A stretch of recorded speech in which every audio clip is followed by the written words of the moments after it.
नमस्कार मित्रों, आप लोगों के सामने जो संज्ञा की चर्चा चल रहा था भाग एक आपके सामने भेज दिया गया है। और भाग एक में पांचों प्रकार के संज्ञाओं के विषय में विस्तृत वर्णन किया गया है। तो आप पहले भाग एक देखें और भाग दो में संज्ञा के उसी भाग दो की बात एक की बात कर रहे हैं कि इस भाग दो ये बन रहा है। और इस भाग दो में संज्ञा के अंतर्गत कुछ विशेष चीजों को परीक्षा के लिए अति महत्वपूर्ण चीज जो होते हैं वो यहाँ पर हम लोग भाग दो में देखेंगे, जिसको हमने विशेष एक नाम दिया है। विशेष के अंतर्गत संज्ञा का शेष जो बचा हुआ है वो चीज को हम यहाँ पर कंप्लीट करेंगे। तो आइए देखते हैं, शुरू करते हैं। पॉइंट नंबर एक आपके सामने है। पॉइंट नंबर एक क्या है? व्यक्तिवाचक संज्ञा का बहुवचन नहीं होता, जैसे राम, श्याम, मोहन, श्रवण, दिलीप इत्यादि। तो यहां पर जो उदाहरण है ये सभी क्या है? व्यक्तिवाचक संज्ञा है। ठीक है, ये इसका बहुवचन नहीं होता। यहां पर लिखा गया है कि व्यक्तिवाचक संज्ञा का बहुवचन नहीं होता। ठीक है, ये सभी एक वचन में ही होते हैं। हालांकि व्यक्तिवाचक संज्ञा हमने वहां पढ़ाया है भाग एक में, तो वहां भी इस चीज को बताया गया है कि इसका बहुवचन नहीं होता, ये एक वचन में ही होता है। जैसे यहाँ पर राम है तो राम का बहुवचन रामे नहीं होता। ठीक है, श्याम का श्यामे हम बहुवचन करेंगे, श्याम का श्यामे व्यक्तिवाचक संज्ञा के अंतर्गत ये नहीं होता। ठीक है, जैसे मोहने, श्रवणे, दिलीपे, ठीक है, ये सब बहुवचन के अंतर्गत नहीं आते, एक वचन में। यानी कि व्यक्तिवाचक संज्ञा सदैव नित्य एक वचन में ही होता है। आइए, परंतु देखिएगा, परंतु के अंतर्गत हम थोड़ा सा कलर चेंज करके बात करते हैं, यहाँ पर समझाने की कोशिश करेंगे। परंतु ये बहुत ही इंपॉर्टेंट है। देखिए, कहते हैं अब श्रवण कुमार कहाँ मिलते हैं। ये एक वाक्य है। ये क्या है? वाक्य है। वाक्य क्या है? अब श्रवण कुमार कहाँ मिलते हैं। इस वाक्य में श्रवण कुमार का कलर चेंज कर दिया है हमने, यहाँ पर काले रंग में लिख दिया है श्रवण कुमार, बाकी सब हरे में है। तो यहाँ है अब श्रवण कुमार कहाँ मिलते हैं। अब यहाँ पर ध्यान देना कि श्रवण कुमार जो है वह व्यक्तिवाचक संज्ञा है। क्या है? व्यक्तिवाचक संज्ञा है। लेकिन हमने वाक्य में जो प्रयोग किया है इनको, तो ये अब श्रवण कुमार जो है बहुवचन में प्रयोग हो गया। किस वचन में प्रयोग हुआ? बहुवचन। कहां मिलते हैं, ध्यान देना, मिलता है नहीं, मिलते हैं। यानी कि यहां जो श्रवण कुमार शब्द लिखा गया है यह था तो व्यक्तिवाचक, लेकिन वाक्य में हमने इसको प्रयोग किया तो ये बहुवचन हो गया। अब ये जातिवाचक हो गया। देखिएगा कैसे हो गया, क्योंकि जातिवाचक हमेशा बहुवचन में प्रयोग होता है, व्यक्तिवाचक एक वचन में होता है। तो श्रवण कुमार अब कहां मिलते हैं, ये वाक्य अगर आपके सामने आया कि अब श्रवण कुमार कहां मिलते हैं, कहने का मतलब वो श्रवण कुमार की बात नहीं हो रही है जो वास्तविक श्रवण कुमार थे, जो अपने माता पिता की काफी सेवा करने में प्रसिद्ध थे। अब तो ये जब वाक्य सामने आया कि अब श्रवण कुमार कहां मिलते हैं, तो इसका आशय यह है कि श्रवण कुमार के जो गुण है, जो धर्म है, उसकी बात कही जा रही है। यानी श्रवण कुमार के क्वालिटी का अब कहां बच्चा मिलता है कोई, यानी अब श्रवण कुमार कहां मिलते हैं, इनके क्वालिटी की बात हो रही है। जैसे यहां समझाया भी गया है कि इस वाक्य में श्रवण कुमार जातिवाचक संज्ञा हो गया है। जी हाँ, अभी श्रवण कुमार व्यक्तिवाचक था, जैसे मैंने कहा राम, श्याम, मोहन, ये सब अभी क्या है? व्यक्तिवाचक है। तो उसी में से एक श्रवण भी नाम है। यहाँ पर क्या नाम है? श्रवण। जैसे मैंने उसी को उदाहरण लिया। अब श्रवण कुमार कहां मिलते हैं, तो श्रवण कुमार तो यहाँ क्या है? जातिवाचक, सॉरी व्यक्तिवाचक है। अब इसमें मैंने वाक्य में प्रयोग किया, अब श्रवण कुमार कहां मिलते हैं, तो बहुवचन में हुआ। किस वचन में? बहुवचन में हुआ। तो श्रवण कुमार क्या हो गया? अब जातिवाचक हो गया, क्योंकि बहुवचन में प्रयोग हुआ। ठीक है, यानी कि जातिवाचक को व्यक्तिवाचक को जातिवाचक में बदलना। ठीक है, व्यक्तिवाचक संज्ञा को जातिवाचक में कैसे बदलेंगे, वही तरीका आपको यहां बताया जा रहा है। क्योंकि यहां श्रवण कुमार का आशय मूल श्रवण कुमार से नहीं है, मूल श्रवण कुमार से न लेकर उनके गुण धर्म से लिया गया है। यहां श्रवण कुमार बहुवचन में है, क्योंकि वाक्य के अंतिम में मिलते शब्द आया है। क्या शब्द आया है? मिलते। यहां देखो, मिलते। ठीक है, मिलते प्रयोग हुआ है और मिलते क्या है कि वो बहुवचन है, इसलिए श्रवण कुमार जातिवाचक संज्ञा है। इसलिए श्रवण कुमार क्या है? जातिवाचक संज्ञा है। तो कहने का मतलब व्यक्तिवाचक संज्ञा को अगर हम वाक्यों में प्रयोग करें तो अगर वह बहुवचन में बदल जा रहा है तो यह हमारा वह जातिवाचक होगा।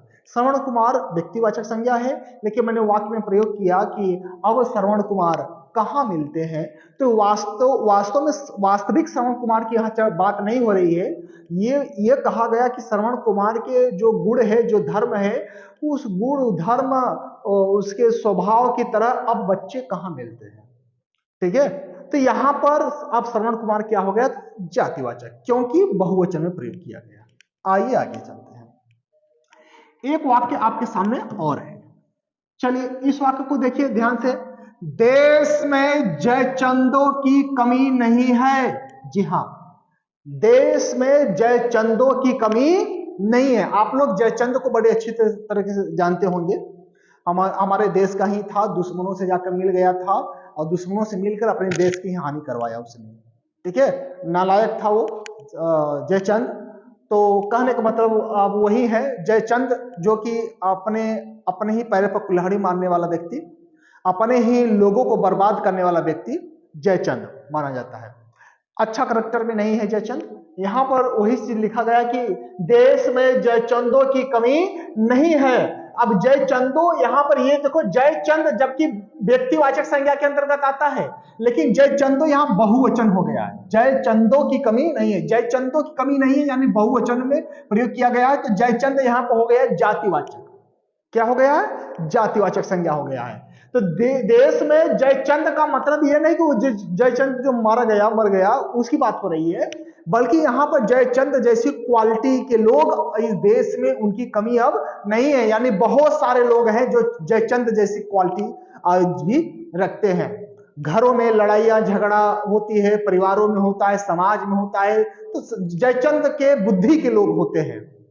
तो उन्हीं के बुद्धि, उन्हीं के गुण और धर्म स्वभाव को लिया गया कि अब देश में जयचंदों की कमी नहीं है। देश में जयचंदों की कमी नहीं है, यानी जयचंद जो है बहुवचन में प्रयोग हुआ, इसलिए यहां पे क्या हुआ? जयचंद जातिवाचक हो गया। कौन सी? जातिवाचक संज्ञा। यह हो गया। यहां लिखा गया है यहां जयचंद जातिवाचक संज्ञा है। एक वाक्य आपके सामने और आया, अब घर घर में रावण मिलता है। घर घर में रावण मिलता है। यहां आप देखिए, ये जो रावण शब्द है ना, ये व्यक्तिवाचक है। कैसा है ये? रावण। रावण शब्द व्यक्तिवाचक है, लेकिन वाक्य में प्रयोग किया गया कि अब तो घर घर में रावण मिलता है, यानी रावण जैसी क्वालिटी रखने वाला, रावण जैसा स्वभाव रखने वाला आज तो हर घर घर में मिलता है। ठीक है, प्रायः प्रत्येक घरों में मिलता। प्रायः प्रत्येक घरों की, हम हर घरों की बात नहीं करेंगे, लेकिन प्रायः घरों में रावण जैसा स्वभाव, रावण जैसी क्वालिटी के लोग, आसुरी प्रवृत्ति के लोग मिलते हैं। तो यहां पर जो रावण है, अब ये रावण जातिवाचक हो गया। क्या हो गया? जातिवाचक। जातिवाचक संज्ञा हो गया रावण। रावण वैसे अकेला नाम लेंगे रावण, तो रावण का मतलब हो गया वही रावण, लंकापति रावण, तब तो ये व्यक्तिवाचक है। ठीक है, लेकिन वाक्यों में प्रयोग मैंने क्या किया कि अब घर घर में, अब यहां पर एक शब्द आया घर घर में, यानी प्रत्येक घर में, बहुवचन में। रावण अकेला तो है नहीं, घर घर में यानी प्रत्येक घरों में रावण जैसी स्वभाव, रावण जैसा गुण, रावण जैसा धर्म के लोग अब तो देश में हर घर घर में मिलते हैं। ठीक है, बात ये कही गई है। तो अब यहां रावण जो व्यक्तिवाचक था अब बदल गया किसमें? जातिवाचक में। आइए हम लोग इसके आगे समझते हैं। वही बात लिखा भी गया कि यहां रावण जो है जातिवाचक संज्ञा है।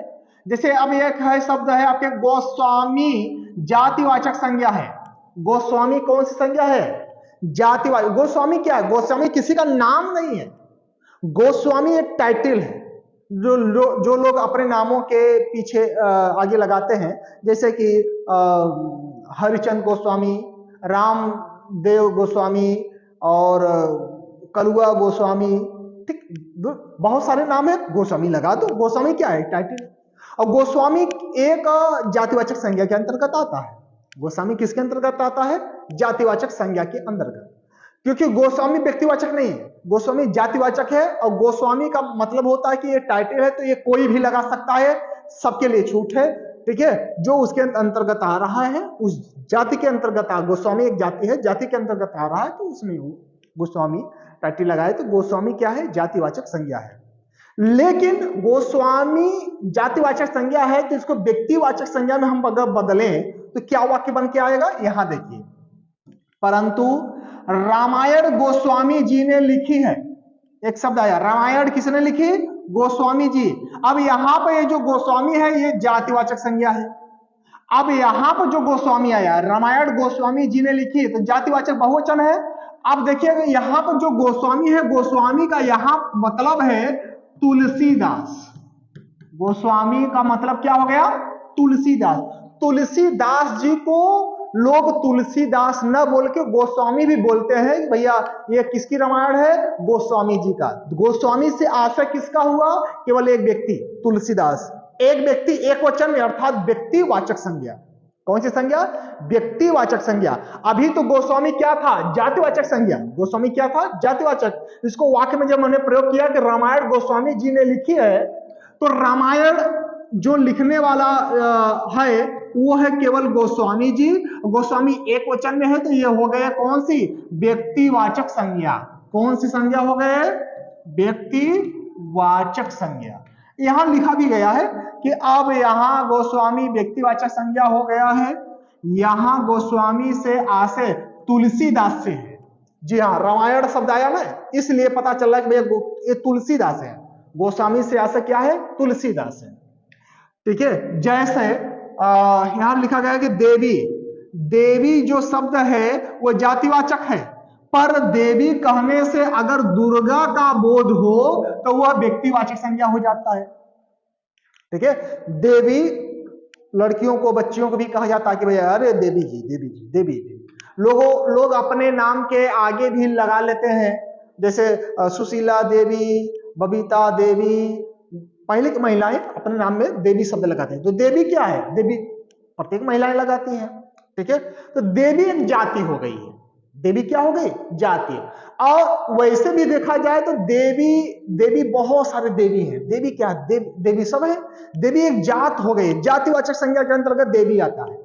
लेकिन अगर हम देवी शब्द कहने से अगर दुर्गा जी का बोध होने लगे, केवल एक का, देवी मतलब दुर्गा जी, देवी मतलब दुर्गा जी, तो वो क्या हो गया, अब व्यक्तिवाचक हो गया। तो देवी क्या, वहां पर क्या प्रयोग होगा, व्यक्तिवाचक। आइए हम कुछ विस्तार रूप से समझते हैं। एक तरफ हम लोग लिखते हैं व्यक्तिवाचक और दूसरी तरफ लिखते हैं जातिवाचक।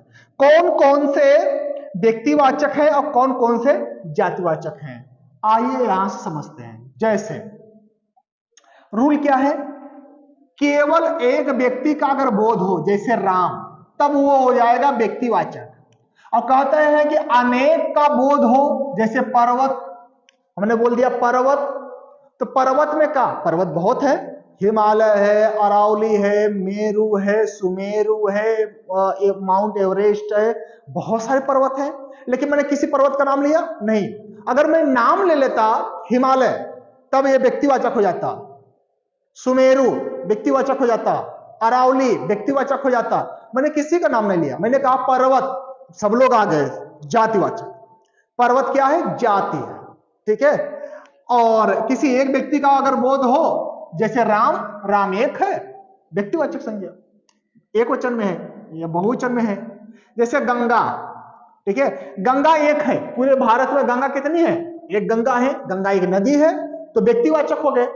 हनुमान, हनुमान जी एक है, महाबली हनुमान एक है, ठीक है, व्यक्तिवाचक हो गए। रमेश व्यक्तिवाचक, रामायण एक है, ठीक है, रामायण कितने, एक है, एक रामायण है, तो हो गया क्या क्या, व्यक्तिवाचक। ठीक है, बनारस एक है, स्थान का नाम, ऊपर हमने नियम में बताए भी हैं, तो हो गया क्या, व्यक्तिवाचक। बैगन व्यक्तिवाचक। ठीक है, भारत, भारत एक है, व्यक्तिवाचक। व्यक्तिवाचक संज्ञा लुप्त हो सकती है। जितने भी व्यक्तिवाचक मैंने यहां बताए हैं, ये संज्ञा क्या है, लुप्त हो, आज है कल नहीं रही, लुप्त हो सकती है। ठीक है, लेकिन जातिवाचक संज्ञा कभी लुप्त नहीं होती। देखिए जैसे देव, नदी, अब नदी में जैसे गंगा हमने नाम ले लिया, गंगा ले लिए तो गंगा एक है, लेकिन नदी तो बहुत है, तो नदी क्या हो गया? जातिवाचक। गंगा क्या हो गया? व्यक्तिवाचक। जैसे मैंने किया हनुमान, ठीक है, हनुमान एक क्या है? देवता तो है, लेकिन देवताओं में कौन देवता? हनुमान। तो हनुमान व्यक्तिवाचक, और देवता में तो बहुत सारे देवता हैं, 33 करोड़ देवी देवता है, ठीक है, देवता। तो ये क्या? जातिवाचक, और हनुमान क्या हो गया? व्यक्तिवाचक। जैसे यहां पर है रमेश, क्या है? रमेश। अब रमेश क्या है? रमेश मनुष्य है, तो मनुष्य जातिवाचक हो गया। मनुष्य में रमेश भर नहीं आता, पूरी समस्त मनुष्य जाति आ जाती है, तो मनुष्य जातिवाचक हो गया। लेकिन उन्हीं उन्हीं मनुष्यों में से केवल एक मनुष्य का मैंने नाम ले लिया, रमेश, अब रमेश हो गया व्यक्तिवाचक। ठीक उसी तरह से जैसे रामायण, रामायण क्या है? एक पुस्तक है। रामायण क्या है? पुस्तक है। तो पुस्तक तो बहुत है ना, केवल पुस्तक शब्द लेंगे तो रामायण, भारत, महाभारत, गीता, 18 पुराण, वेदांग सब है ना, तो पुस्तक तो बहुत कुछ है। लेकिन सारे पुस्तकों में एक पुस्तक का मैंने नाम लिया जिसका नाम था रामायण। अब रामायण व्यक्तिवाचक हो गया, पुस्तक क्या हो गया? जातिवाचक। अब जैसे मैंने कहा बनारस, बनारस एक शहर है, बनारस नाम का एक शहर है। लेकिन अगर हम शहर कहें तो शहर का मतलब कि सभी शहर, मैंने किसी का नाम नहीं लिया, शहर मतलब सब शहर है, महोबा, बनारस, इलाहाबाद, मुंबई, महाराष्ट्र, पुणे, सब शहर है। उन सारे शहरों में से एक का नाम ले लिया, बनारस। बनारस व्यक्तिवाचक हो गया, शहर क्या है? जातिवाचक हो गया। जैसे बैगन है, बैगन एक क्या है? एक सब्जी है। अब सब्जी के अंतर्गत आलू, बैगन, टमाटर, मूली, पालक, तुरई, करेला वगैरह सब कुछ क्या है? सब्जी है। उन सारी सब्जियों में से एक सब्जी का नाम लिया बैगन, बैगन हो गया व्यक्तिवाचक, ठीक है। जैसे है भारत, भारत क्या है? एक देश है। तो देश अगर हम शब्द बोले देश क्या है, तो देश में भारत, चीन, पाकिस्तान, अमेरिका, इंग्लैंड, थाईलैंड इत्यादि सब क्या है? सब देश है।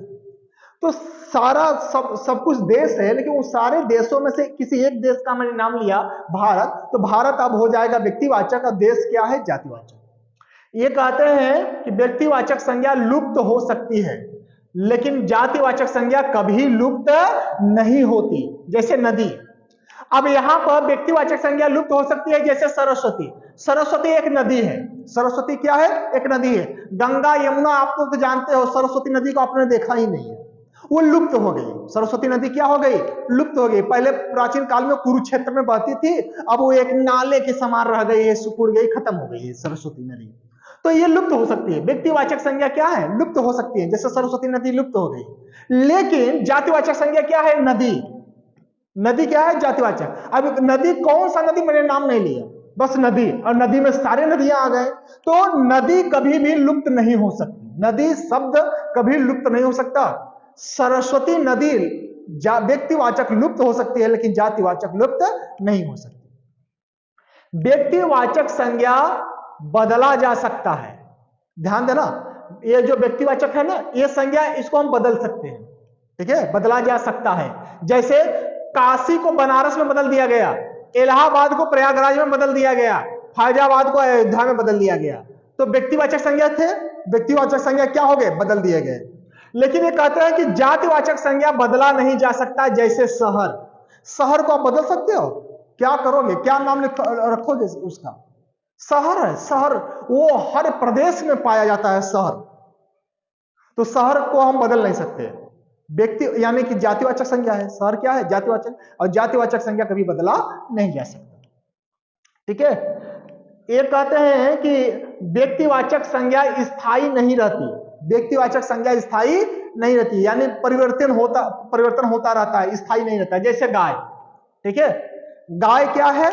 आज है कल नहीं रहेगी, ठीक है, स्थायी नहीं है, स्थित हमेशा के लिए नहीं है, आज है कल खत्म हो जाएगी। डायनासोर एक था, डायनासोर था, आज नहीं है, ठीक है। गिद्ध था, गिद्ध था, अब नहीं है। बहुत सारे ऐसे जानवर जो हम लोग अपने आंखों से देख रहे हैं, आज है कल नहीं रहेंगे, ठीक है। तो व्यक्तिवाचक संज्ञा कौन सी है? संज्ञा है व्यक्तिवाचक। व्यक्तिवाचक संज्ञा स्थायी नहीं रहती, लेकिन जातिवाचक संज्ञा स्थायी रहती है। जैसे पशु, गाय एक पशु है, गाय क्या है? एक पशु है, तो पशु के अंतर्गत गाय ही नहीं, गाय, भैंस, भेड़, बकरी, नील गाय वगैरह जितने भी पशुओं का लिस्ट है, सारा सब कुछ पशु के अंतर्गत आता है। तो पशु शब्द जातिवाचक है, जातिवाचक संज्ञा कभी बदला नहीं जा सकता, मतलब स्थायी रहता है। जातिवाचक संज्ञा हमेशा स्थायी, पशु हमेशा स्थायी रहेगा, लेकिन गाय बदली जा सकती है, स्थायी नहीं रह सकती, आज है कल नहीं रहेगी। ठीक है, व्यक्तिवाचक संज्ञा। आइए अब चलते हैं आगे इसी सिलसिले में। आपके सामने है व्यक्तिवाचक संज्ञा को जातिवाचक में बदलना। चलिए व्यक्तिवाचक संज्ञा को जातिवाचक में बदलते हैं। जैसे एक व्यक्तिवाचक संज्ञा है हमारे पास थार पारकर। थार पारकर क्या है? एक गाय की प्रजाति नस्ल है। तो गाय हमारा अब जातिवाचक है। गाय क्या है? जातिवाचक। कौन सी गाय? थार पारकर। अब ये व्यक्तिवाचक हो गया। गाय जातिवाचक हो गया। कौन सी गाय? जर्सी, व्यक्तिवाचक हो गया। ठीक है, कौन सा गाय? साहिवाल। साहिवाल क्या है? व्यक्तिवाचक है। गाय क्या है? जातिवाचक हो गया। ठीक है, कैसे बदल रहा है इसको देखिएगा। जैसे विभीषण शब्द है, क्या है? विभीषण, बहुत नालायक था ये विभीषण। ठीक है, कुछ भी हो, नीति क्या कहती है? राम के साथ रहकर राम की नीतियों से विमुख रहा, नहीं सीख पाया उनसे। देखिए, उनके सिद्धांतों को नहीं सीख पाया। सत्ता के लालच में जैसे भी हो, भाई किसी ने साथ नहीं दिया, भाई के साथ छोड़ो। अब देखिएगा, विभीषण की बात कहें तो यहां पर लिखा भी गया है, इसका कोनो भी उदाहरण सही नहीं होता। कहता है कि देश में विभीषणों की कमी नहीं है। इसका क्या मतलब है? देश में विभीषणों की कमी नहीं है। कहा गया है कि घर का भेदी लंका ढावे, तो यह घर का भेदी आदमी, इसके वजह से ही रावण मारा गया था। इसी के वजह से ही रावण मारा गया था। जो हम लोगों ने गलतफहमी रावण के प्रति पाल के रखी ना, रावण बहुत बड़ा दुष्ट था, रावण जैसा विद्वान तो कोई था ही नहीं।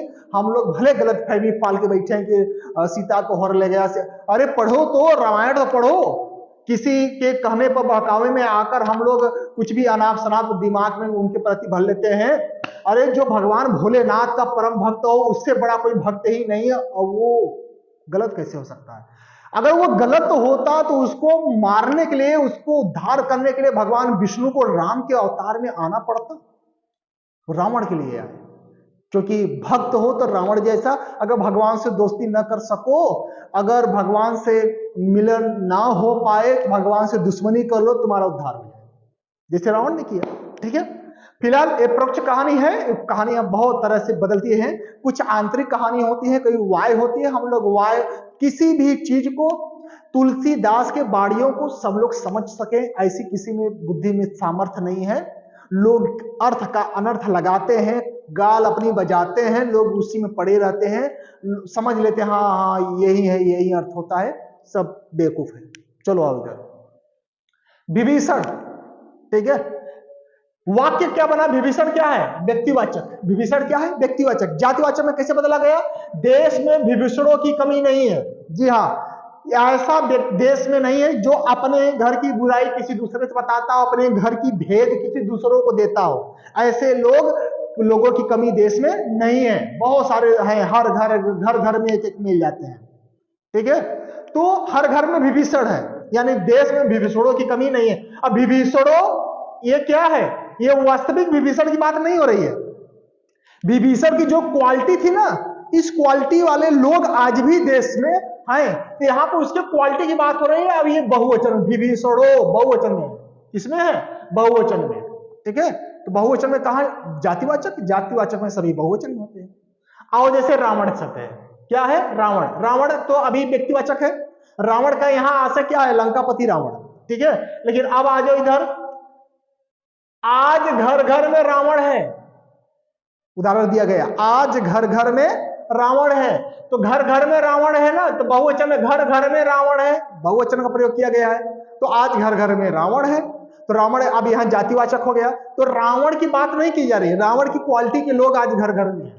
ठीक है, वो बात कही जा रही है। सीता, देखो, देश में घर घर में सीता है, तो घर घर में सीता का मतलब जो वास्तविक सीता माता है उनकी बात नहीं हो रही है। सीता माता की क्वालिटी की आज भी लड़कियां, कन्याएं घर घर में है। ठीक है, उनकी क्वालिटी की बात होती है। ठीक है, पत्नी व्रता या पतिव्रता जो सीता माता थी, वो जो है अपने धर्म में चलने वाले, सहनशीलता, कर्तव्य परायण, समस्त गुड़ की गठरी वो थी। तो ऐसी गुणवान सीता माता के समान समस्त घरों में कन्याएं, लड़कियां होती हैं। तो सीता यहाँ पर क्या है? व्यक्तिवाचक। अब प्रयोग किया गया किसमें? घर घर में सीता है, यानी कि सीता को बहुवचन में प्रयोग किया गया। तो ये हो गया क्या? जातिवाचक। सीता अब यहां हो गई क्या? जातिवाचक। हरिश्चंद्र, हरिश्चंद्र को सब लोग जानते हैं, सत्यवादी हरिश्चंद्र, ठीक है। तो हरिश्चंद्र की कहानी आप सब जानते हो। तो हरिश्चंद्र व्यक्तिवाचक संज्ञा, उसी हरिश्चंद्र, केवल हरिश्चंद्र शब्द आया है, इसका आशा बस वही लगेगा, हाँ हरिश्चंद्र समझ गए, हरिश्चंद्र बड़े सत्यवादी थे भैया। तो लेकिन अब इन हरिश्चंद्र को बहुवचन में बनाएंगे जातिवाचक में, तो आज भी हरिश्चंद्र है। एक वाक्य बना, आज भी हरिश्चंद्र है। जी हाँ, आज भी देश में हरिश्चंद्र जैसा सत्यवादी लोग आज भी हैं। देश में हरिश्चंद्र जैसे सत्यवादी लोग आज भी हैं, ठीक है। तो इस तरीके से आप हरिश्चंद्र को जातिवाचक में बदल सकते हैं। हरिश्चंद्र सत्यवादी थे। अब ये बात है, देखो एक वाक्य भी है, हरिश्चंद्र सत्यवादी थे। अब ये वास्तविक हरिश्चंद्र की बात कही जा रही है। जो हरिश्चंद्र थे वो कैसे थे? सत्यवादी थे। यहाँ पे व्यक्तिवाचक ही रहेंगे, ठीक है। हरिश्चंद्र सत्यवादी थे, हरिश्चंद्र की बात कर रहे हैं। और यहाँ क्या है? आज भी हरिश्चंद्र हैं। इसका मतलब हरिश्चंद्र के गुण के स्वभाव के जैसे आज भी लोग हैं। लंका का राजा रावण था, ये व्यक्तिवाचक संज्ञा है। लंका का राजा कौन था? रावण। प्रसिद्ध है, सब लोग जानते हैं भैया, लंकापति रावण। लेकिन ये क्या है? ये व्यक्तिवाचक है, व्यक्तिवाचक संज्ञा है। अब चलिए हम लोग जातिवाचक संज्ञा को व्यक्तिवाचक में बदल के देखते हैं। जातिवाचक संज्ञा को व्यक्तिवाचक में अगर हम बदलेंगे तो कैसे होगा? ये हमारा जातिवाचक संज्ञा, आपको व्यक्तिवाचक में बदलना है। यहाँ जातिवाचक है, नेता जातिवाचक है। नेता क्या है? जातिवाचक संज्ञा। नेता का मतलब कोई स्पेशल नेता की बात नहीं कही जा रही, नेता एक जातिवाचक है, ठीक है। कौन सा नेता? अब इनको हम व्यक्तिवाचक में बदलते हैं। नेताजी ने कहा तुम मुझे खून दो, मैं तुझे आजादी दूंगा, मैं तुझे आजादी दूंगा। ये वाक्य इन्वर्टेड कामा में है।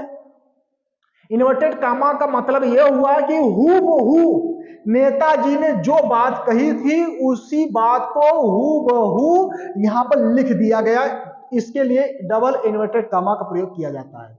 यानी उन्होंने ये कहा था, किसने कहा था? नेताजी ने। अब वो व्यक्ति केवल एक है, आप लोग सब जानते हो उनका नाम, केवल एक है।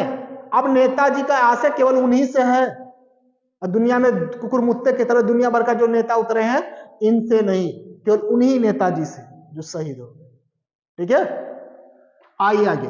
नेहरू, नेहरू है जातिवाचक संज्ञा। नेहरू क्योंकि एक जाति है, नेहरू एक जाति है। नेहरू किसी का नाम नहीं है, नेहरू एक जाति है, ठीक है, टाइटल है।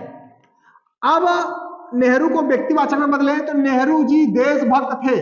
अब इसका मतलब हाँ नेहरू जी की बात हो रही है, जो वास्तविक नेहरू जी थे उनकी बात हो रही है। वो क्या थे? वो देशभक्त थे, ठीक है। गांधी एक जाति है, गांधी क्या है? जाति है। अब इसको व्यक्तिवाचक में बदलेंगे तो क्या होगा? गांधी जी ने करो या मरो का नारा दिया, ठीक है। गांधी जी ने करो या मरो का करो या मरो इन्वर्टेड कामा में है। इसका मतलब सेम सेम उन्हीं के बातों को हुबहू यहां में लिखा गया है, करो या मरो। तो ये नारा किसने दिया था? गांधी जी। अब गांधी जी का मतलब क्या है? गांधी जी का मतलब क्या है? बिल्कुल करमचंद गांधी जी से, तो केवल एक, ठीक है। आओ गांधी तो बहुत है, अब उनसे मतलब नहीं। अब बहुत सारे जो गांधी थे वो जातिवाचक में थे, अब ये व्यक्तिवाचक में हो गए, केवल एक व्यक्ति, ठीक है। पटेल, पटेल क्या है? एक जाति है, तो इसलिए जातिवाचक संज्ञा है। इसको हम व्यक्तिवाचक में बदलेंगे तो पटेल जी देश का एकीकृत किया। पटेल जी ने देश का एकीकृत किया। किसने किया? पटेल जी ने। अब आप लोग समझ गए होंगे किसकी बात कर रहे हैं? पटेल जी, वल्लभ भाई पटेल। उन्होंने क्या किया? देश का एकीकृत किया, ठीक है। तो पटेल शब्द बोल दिया। तो यही सिस्टम होता है कि किसी को हम किसी के नाम से पुकारते हैं, उनको जब वाक्यों में हम प्रयोग करते हैं तो वो बहुवचन में अगर चला जाता है तो जातिवाचक हो जाता है। जातिवाचक को यहाँ पर व्यक्तिवाचक में बदला जा रहा है, ऊपर हम लोगों ने व्यक्तिवाचक को जातिवाचक में बदला, ठीक है। आइए अब देखते हैं कि व्यक्तिवाचक को भाववाचक में बदल के देखते हैं। जैसे राम क्या है? व्यक्तिवाचक है। अब इसमें तो प्रत्यय लगा दिया, रामत्व तो शब्द बन गया। रामत्व क्या है? भाववाचक। ठीक है, भाव उत्पन्न हो रहा है। ठीक है, किसी के अंदर रामत्व का भाव निकल रहा है। जैसे राम का जो गुण था, गुण स्वभाव था, वो किसी के अंदर दिखाई दे रहा है कि हाँ अच्छा भैया राम जैसा स्वभाव है इनका। तो रामत्व, उसे क्या बोलेंगे हम? रामत्व। ये भाववाचक है, भाव जहां से निकल के आए। कुछ और भी शब्द है, जैसे यहां पर है कृष्ण। कृष्ण का कृष्णत्व, यानी कृष्ण का जो व्यवहार था वो किसी के अंदर दिखाई दे। सुंदरता, उनका बोली, उनका चलना, उनका गुण, बिहेवियर कृष्ण का हूबहू किसी के अंदर दिखाई दे तो हम कहेंगे देखो भैया इनके अंदर कृष्णत्व दिखाई दे रहा है। ठीक है, तो कृष्णत्व क्या है? एक भाव है। ठीक है, अनुभव, अनुभूति है, तो ये भाववाचक हो जाएगा। बुरा, ठीक है, ये आपका व्यक्तिवाचक है। अब ये कर देंगे बुराई, आई प्रत्यय लग गया। कौन सा प्रत्यय है? आई। तो ये क्या हो गया? हमारा भाववाचक। लेकिन अगर बुराइयां कर दें तो ये जातिवाचक हो जाएगा, क्योंकि बहुवचन हो गया। बुराइयां, बहुत सारे बुराइयां, बुराइयों की लिस्ट जो होती है, बुराइयां बहुत सारी, बहुवचन। अब ये जाति, बुराइयां शब्द जातिवाचक है, बुराई भाववाचक है, और बुरा व्यक्तिवाचक है। ठीक है, इस चीज को नोट कर लीजिएगा। तो यहां पर आपके सामने आज जो है आपका ये संज्ञा समाप्त हुआ। धन्यवाद। तो आप लोग यहां से बहुत कुछ सीखे होंगे, तो इसी तरह से आप प्रस्तुत करते रहिए। और भी बहुत सारे शब्द हैं, आप स्वयं बनाते रहिए। कोई चीज अगर आपको न समझ में आया हो कमेंट बॉक्स में जरूर लिखिए। चैनल को शेयर करें, सब्सक्राइब करें, लाइक तो जरूर कर दीजिए, और पढ़ते रहिए, मस्त रहिए। और कोई समस्या हो तो कमेंट बॉक्स में लिखिए। जय हिंद, जय भारत।